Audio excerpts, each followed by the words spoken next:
Voilà, mes amis, on va commencer donc notre Zoom avec mes amis, mes grands amis et mes élèves africains. Il y a 3000 ans, qu'est-ce qu'a fait Sancheriv? Il a voulu détruire les grandes puissances. Et l'une des grandes puissances était l'Égypte. L'Égypte qui était habitée uniquement par des personnes de couleur noire. Encore une fois, quand Yaakov est descendu avec sa famille en Égypte, et quand le peuple juif est né à partir de l'Égypte, c'était tous des Noirs là-bas. Simplement, 1000 ans après, Sancheriv a déporté les populations d'endroit en endroit, et c'est comme ça que finalement, l'Égypte s'est retrouvée pratiquement avec... Il y en a encore aujourd'hui beaucoup, mais la grande majorité des Égyptiens ne sont plus de couleur noire, parce que l'origine des Égyptiens d'aujourd'hui vient d'autres peuples, d'autres endroits que Sancheriv a déportés jusqu'en Égypte, de manière à ce que tous les peuples soient déracinés de leur source première afin d'affaiblir leur identité. Et c'est quelque chose d'assez extraordinaire. Donc maintenant, je reviens à ce que j'explique. Nos commentaires disent que le peuple juif est né à partir d'une matrice qu'était l'Afrique. L'Afrique dans le sens que les habitants de l'Égypte, Pharaon, étaient noirs. Et tous les habitants de l'Égypte à l'époque où Israël s'est retrouvé là-bas et est né à partir de cet endroit, tous, dans leur grande majorité, étaient des noirs. Et c'est quelque chose de fou, c'est quelque chose d'absolument incroyable, surtout que nos maîtres comparent, encore une fois je me répète, parce que c'est tellement important, nos maîtres comparent la sortie d'Égypte à la sortie d'un enfant du ventre de sa mère. C'est comme si, d'une certaine manière, l'Égypte noire de l'époque était la mère qui avait enfanté le peuple juif. C'est quelque chose de fou que 99% des hommes et des femmes sur terre ne savent pas. Et j'oserais presque dire même à l'intérieur de notre peuple, très peu comprennent cette histoire absolument incroyable que finalement, c'est d'une certaine manière la race noire qui a engendré le peuple juif. C'est quelque chose de fou. Et qui confirme de plus en plus ce que j'expliquais déjà dans mes 2 premiers cours, le lien inimaginable qu'il y a entre Israël et les Africains, et qui va se renforcer de plus en plus et qui va se révéler dans toute sa puissance au moment de la délivrance finale. Maintenant, vous comprenez aussi, je l'ai déjà expliqué dans les 2 précédents cours, mais je vais rentrer plus profondément aujourd'hui, vous comprenez pourquoi la première chose que Moshe a fait lorsqu'il a dû quitter l'Égypte, parce que bon, il avait tué un Égyptien, il a été condamné à mort, il a fui l'Égypte, mais il est resté sur le continent africain, il est descendu donc vers le centre ou vers le sud de l'Afrique, et il s'est marié avec une Africaine. Donc sa première épouse, après il a épousé Tzipora, qui était elle, ce qui correspond aujourd'hui à l'Arabie Saoudite, la fille de Jéthro, mais sa première épouse qui l'a accompagnée jusqu'à la fin de sa vie était une Africaine. C'est quelque chose de fou ce que je vous explique. Et je vais expliquer encore d'autres choses que vous allez comprendre. Maintenant, je voudrais juste ouvrir une parenthèse. Nos maîtres nous rapportent déjà dans des commentaires, il y a depuis très très longtemps, que quand Alexandre le Grand, vous avez tous entendu parler d'Alexandre le grand conquérant grec, il a conquis, comme on le sait, le monde entier, je parle du monde civilisé de l'époque. Et la dernière étape où il a été, c'est écrit dans le Talmud et dans d'autres textes, donc des textes qui datent de plus de 2000 ans, que la dernière étape où il a voulu continuer sa conquête, c'était en Afrique. Il est parti en Afrique. Et en Afrique, il est tombé sur une armée de femmes noires. Et ces femmes noires ont vaincu Alexandre le Grand et l'ont chassé. Ça veut dire que c'est quelque chose de fou. Alexandre le Grand, le plus grand conquérant de l'histoire pratiquement humaine, s'en va en Afrique, il tombe sur une armée de femmes et il est repoussé par cette armée de femmes. Qu'est-ce qu'on comprend? Quel est le message? Et je vais expliquer dans quelques instants malheureusement, ce qui s'est passé après en Afrique, c'est que nos maîtres nous expliquent depuis plus de 200 ans, depuis plus de 2000 ans, qu'au départ, le peuple africain était tellement fort sur le plan physique que même des femmes africaines sont arrivées à repousser l'armée d'Alexandre le Grand. La seule armée qui a vaincu Alexandre. Ça ne s'était jamais passé nulle part ailleurs. Partout où Alexandre allait, il gagnait. Maintenant, donnons un exemple simple aussi. Sur le plan sportif, les plus grands athlètes dans le monde, c'est sûr qu'il y a des blancs, des jaunes aussi. Mais parmi, on pourrait dire, la première ligne des puissants athlètes, que ce soit en boxe, que ce soit en course, que ce soit dans tout ce qui est l'athlétisme, etc., ce sont quand même des Noirs. On voit que les Noirs ont une puissance physique inimaginable, surtout dans le domaine de la boxe. Tous les champions de boxe mondiale, pratiquement à une ou deux exceptions près, sont des Noirs. On a eu, comment s'appelle-t-il je me rappelle plus son nom, enfin bon, vous me comprenez, Casley, je sais plus comment son nom, là en ce moment il y en a un autre aussi en Amérique, je me rappelle plus son nom, mais enfin vous savez mieux que moi.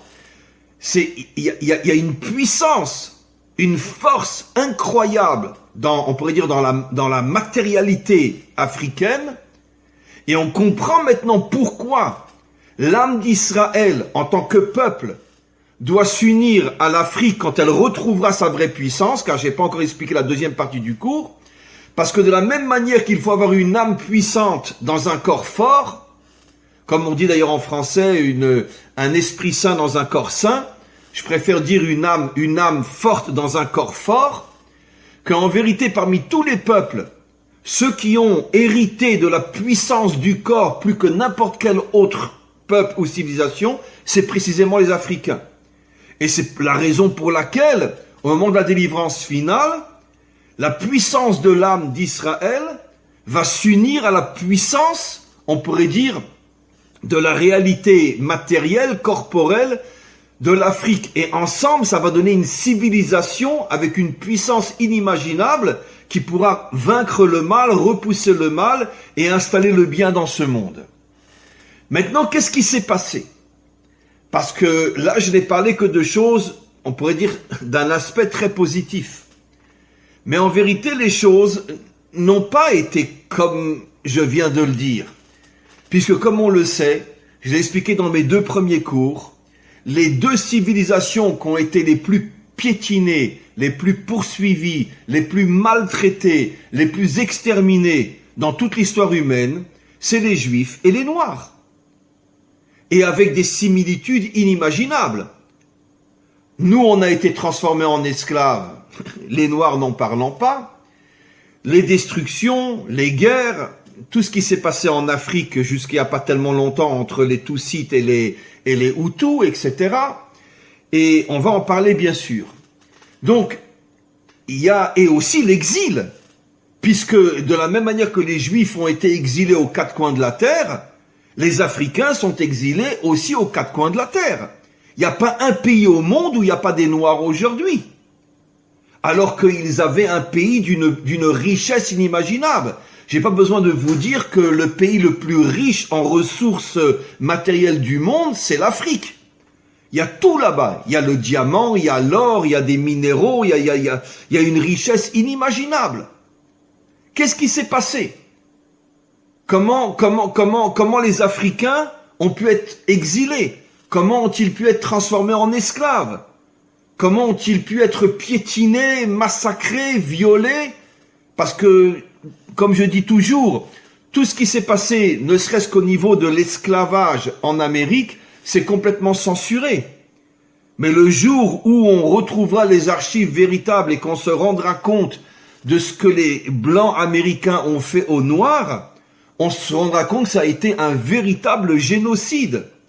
Et je me demande si le nombre de morts parmi les Noirs esclaves en Afrique n'a pas dépassé celui des Juifs pendant la Shoah. Ne parlons pas des viols, ne parlons pas de tout ce qui s'est passé. Les jeunes filles étaient violées, les femmes étaient violées, les hommes étaient massacrés constamment, pendus, torturés à mort, jetés dans des trous dans lesquels on leur donnait pas à manger et ils mouraient de faim s'ils osaient lever le nez contre le maître américain. Et je suis sûr qu'un jour on va s'apercevoir que des millions de Noirs ont été violés et massacrés pendant toute cette période de l'esclavage en Amérique, ce qui est complètement censuré, personne n'en parle. Parce que malheureusement, ça fait pas si longtemps que ça. Et donc, il y a des points communs inimaginables entre Israël et l'Afrique, comme je l'ai expliqué dans mes 2 précédents cours. L'exil, l'humiliation, le racisme, l'antisémitisme, les massacres, la transformation en exil, la transformation en esclave. Mais c'est pas par hasard, puisque Moshe a épousé une africaine, puisque le peuple juif est né en Afrique, puisque comme je l'ai expliqué à cette époque-là, tous les Égyptiens étaient noirs, c'était avant la transportation de population d'un pays à un autre. Donc, qu'est-ce qui s'est passé? Pourquoi quantité de civilisation, mais parlons de la dernière, ça dure depuis des siècles, et aujourd'hui plus fort que jamais, la civilisation blanche, occidentale, pourquoi elle veut mettre la main sur l'Afrique? Parce que l'Afrique a des ressources comme aucun pays n'a au monde. Comme on le sait, tous les diamants la plupart des diamants sont en Afrique, l'or, l'argent et quantité d'autres ressources pour faire des médicaments et d'autres choses. La terre africaine est extrêmement riche. Et donc, le monde occidental a voulu s'approprier l'Afrique. Aujourd'hui, comme on le sait, si je me trompe pas, 60%, si pas 70% de l'Afrique est entre les mains des Chinois aujourd'hui. Ça veut dire ils ont tout acheté, toutes les terres, ils ont tout acheté en Afrique. Mais bon, on pourrait dire en association avec l'Occident aussi, ils se partagent après les bénéfices, peu importe. Mais quoi qu'il en soit, l'Afrique n'a pratiquement jamais été entre les mains des Africains, en tout cas depuis des siècles et des siècles et des siècles. Par contre, les Africains sont ceux qui travaillent pour les grandes sociétés occidentales. Mais qu'est-ce qui s'est passé? Comment c'est possible? Eh bien, prenons un exemple simple, mes amis, je pense que vous le savez mieux que moi.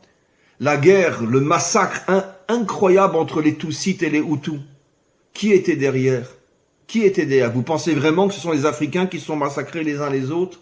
Ah oui, c'est sûr que sur le terrain, c'est eux qui se sont coupés en morceaux avec des hachettes. Mais qui était derrière? Mais les Occidentaux. Tout le monde le sait aujourd'hui. Qui c'est qui a provoqué cette guerre? Les Occidentaux. Pourquoi? Parce que les Occidentaux ont besoin d'une Afrique divisée, d'une Afrique en guerre. Ils ont besoin d'affaiblir les peuples africains pour mieux mettre leurs mains sur toutes les ressources et toutes les richesses africaines. Et donc, c'est évident que c'était les Occidentaux qui ont provoqué cette guerre entre les Tutsites et les Hutus.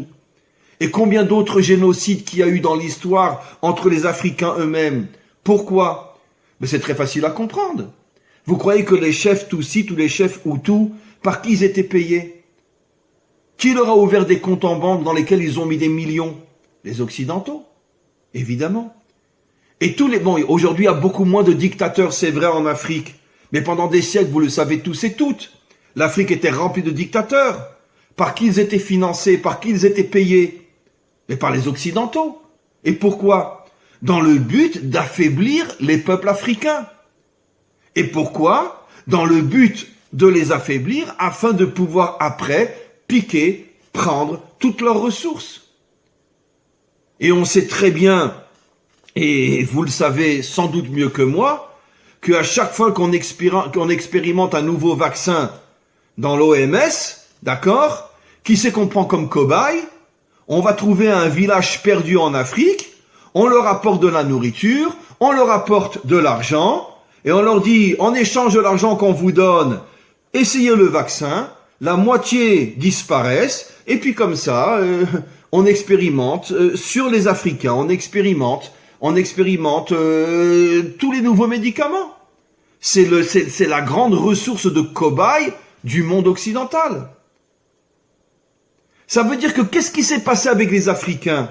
Exactement la même chose qui se passe avec les Juifs. On les infiltre de l'intérieur, on paye des gens pour les détruire de l'intérieur, pour les affaiblir, et comme ça on leur pique toutes leurs ressources. C'est la meilleure manière de voler quelqu'un, en l'affaiblissant, qu'il n'arrive plus à se protéger, il n'arrive plus à... Et quand l'esclavage a commencé, au tout début de la création de l'Amérique, et qu'ils avaient besoin de gens pour travailler dans tous les champs, etc., Mais c'est quoi? C'est les Blancs, ils sont arrivés, puis ils ont dit aux Noirs, allez, ça y est, devenez nos esclaves. Enfin, qui c'est qui va prendre une chose pareille? Ils ont payé sur place des gens, ils leur ont donné des armes, parce qu'en Afrique, il n'y avait pas de revolver, il n'y avait pas de canon, il n'y avait pas de pistolet. Ils ont pris des groupes d'hommes noirs, ils les ont payés gracieusement, et ils leur ont dit, vous êtes avec nous, et vous allez nous aider à prendre cette population et l'amener chez nous. C'est comme ça que ça a fonctionné. J'oserais presque dire, et ça me fait très mal de le dire, un petit peu comme dans les camps de concentration, où il y avait aussi ce qu'on appelle les capots. C'était quoi les capots? C'était des juifs. C'était des juifs qui, pour sauver leur peau, les Allemands leur avaient dit, si vous nous aidez à tuer des juifs, votre femme et vos enfants ne seront pas tués. Et un homme, quand il entend qu'on va tuer sa femme et ses enfants, il perd la tête. Et donc c'est comme ça qu'on est arrivé dans tous les camps de concentration, que le premier qui était vraiment face aux juifs et qui les fouettait et qui tirait dessus, c'était très souvent des juifs eux-mêmes, qui pour sauver leur peau ou sauver leurs femmes et leurs enfants étaient prêts à tuer leurs frères. Il y a des points de similitude inimaginables entre l'histoire d'Israël et l'histoire de l'Afrique. Nous tuer de l'intérieur, nous affaiblir de l'intérieur. Et je reviens à ce que j'explique. Comment les Africains qui au départ étaient tellement forts au point qu'une armée de femmes a repoussé Alexandre le Grand. Comment les Juifs à l'époque du roi David qui étaient tellement forts.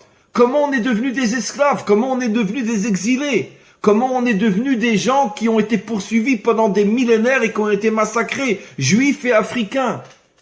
Parce qu'ils ont infiltré à l'intérieur de nous des forces venimeuses, comme le venin du serpent, qui font tout pour nous affaiblir de l'intérieur. Comment qu'on va s'en sortir, mes amis? Comment on va retrouver ce mariage entre nos deux peuples, entre Israël et l'Afrique, qui est l'allusion que Moshe a fait en allant épouser comme première épouse une femme africaine? Comment qu'on va retrouver cette union? Je pense, mes amis, que rien que la réunion de ce soir en est déjà une partie de la réponse. Je voudrais juste terminer par un dernier exemple avant vos questions, mes amis.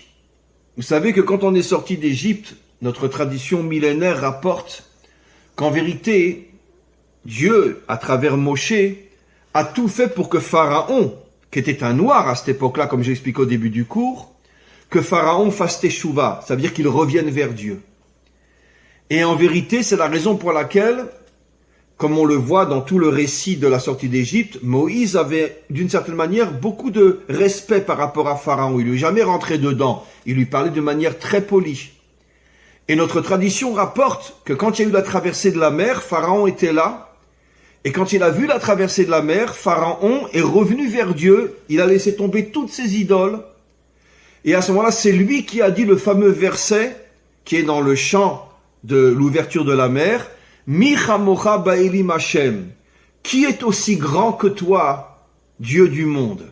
C'est lui qui a dit ce verset-là. C'est-à-dire, c'est lui qui a reconnu la grandeur de Dieu. Et nos maîtres nous disent que cela fait allusion à la délivrance finale où toutes les nations reviendront vers Dieu et diront « Qui est puissant comme toi, maître du monde ?» Mais moi, ce que je rajoute, c'est qui a dit ça? Qui est le modèle de la délivrance finale au niveau des nations? C'est Pharaon. Et nos maîtres nous disent Pharaon était un Africain, un Noir. Ça veut dire que la Torah nous révèle il y a des millénaires que le modèle, que le phare du retour des nations à Dieu, le Dieu authentique, ce sera un Africain ou les Africains et non les Blancs, non les Occidentaux. Après, tout le monde suivra, les Asiatiques, les Occidentaux, tout le monde suivra. Mais c'est Pharaon qui a dit « Qui est comme toi, Dieu, créateur du monde ?» Donc vous voyez, mes amis, que finalement, c'est toujours comme ça. C'est les peuples les plus poursuivis, les plus volés, les plus piétinés, les plus humiliés, sales juifs, sales noirs. On a traversé la même histoire. Et tout ça, c'est pourquoi? Parce que finalement, nous cachons en nous la lumière de Dieu. Et c'est justement parce que nous cachons en nous la lumière de Dieu que les nations ont tout fait pour nous humilier, pour nous piétiner, pour nous détruire. Mais finalement, au moment de la délivrance finale, cette lumière va se dévoiler, va se réveiller. Et c'est Israël et les Africains qui seront au-dessus de toutes les nations. Et vous verrez que cette chose-là se réalisera avec l'aide du Maître du monde.